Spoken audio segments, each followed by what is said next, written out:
We were to select a project, and we were working in groups to select those projects. And I don't know, is this right, but didn't you and I both take a look at this park and say, we have a green space in the middle of the original Highlands, and it's in disrepair and disarray, and how could we let that happen? Here's what that park looks like. Oh my gosh. This was a Sunday a few weeks ago. Unleashed dogs. At like 5. At 5. This was just, I'm on the equipment with my son, and this was just like people trying to come in. I mean, there were like 15 dogs there, and it's like my son would try to run. He's like, no, careful, honey, don't run. The dogs might attack you, you know. The businesses around the area had all come together to create this playground.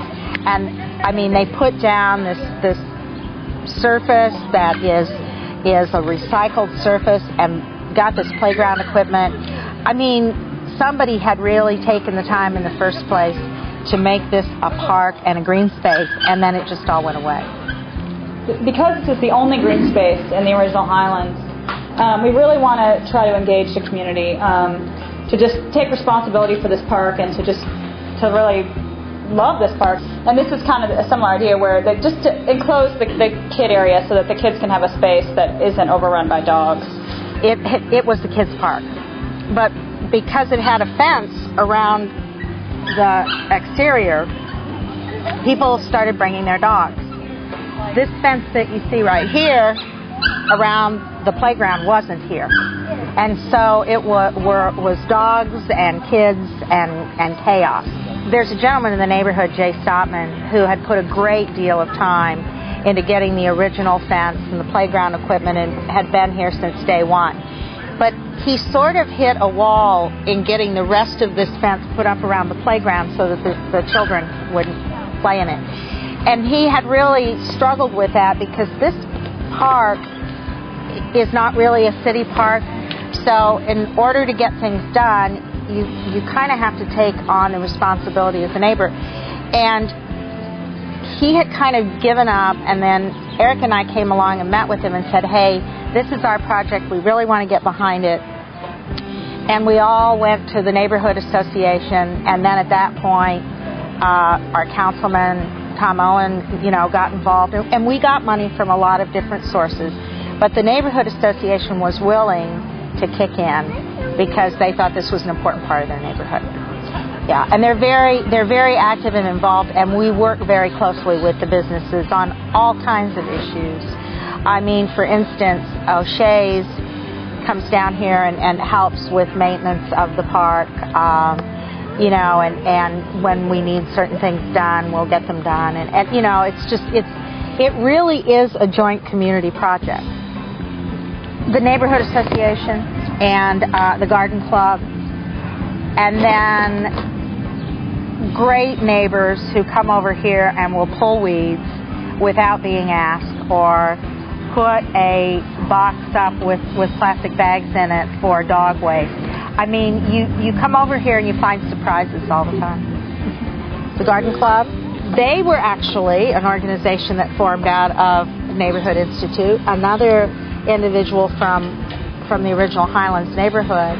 We also are going to work with Kim. Her project is a gardening club for the original Highlands, so they're really excited about getting involved in Patterson Park and doing landscaping.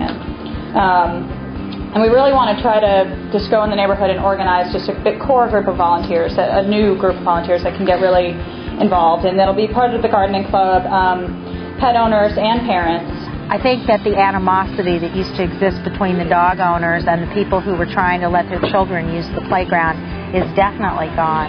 And then I think more importantly, the people who bring dogs over here meet one another and get to know other neighbors in the neighborhood.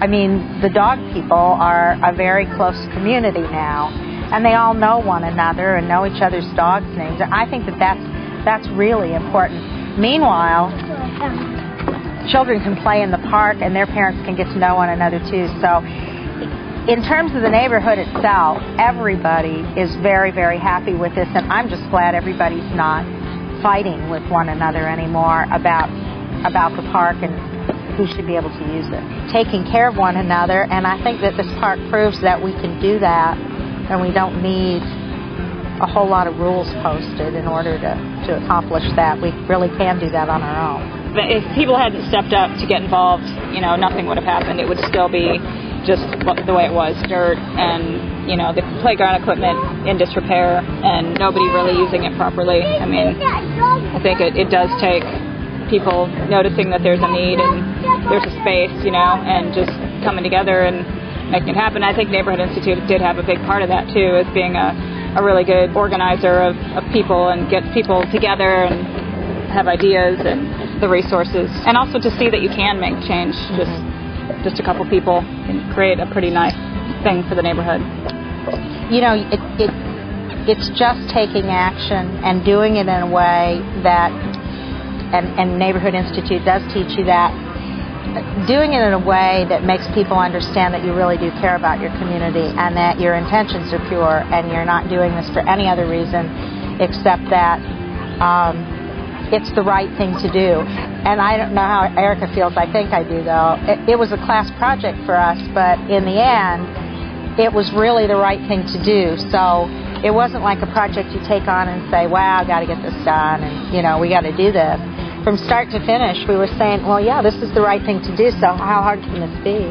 And as it turned out, it moved quickly, and I think it had to do with the way we approached everybody. And that's what we got out of the Institute, that kind of, go be neighbors. It was wonderful working with Erica. Definitely. Really great working with Diane. Thank you. You meet your neighbors and people from other neighborhoods in town, so it's just a great way to find out what's going on with everybody.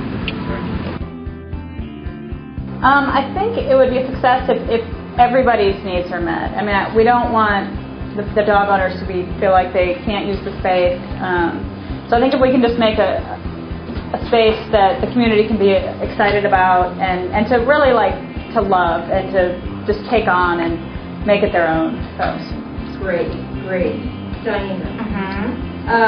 Is the glass half full or half empty? Oh, it's definitely, it's almost overflowing as far as I'm concerned from all the support that we've got for this project. Yeah. Excellent.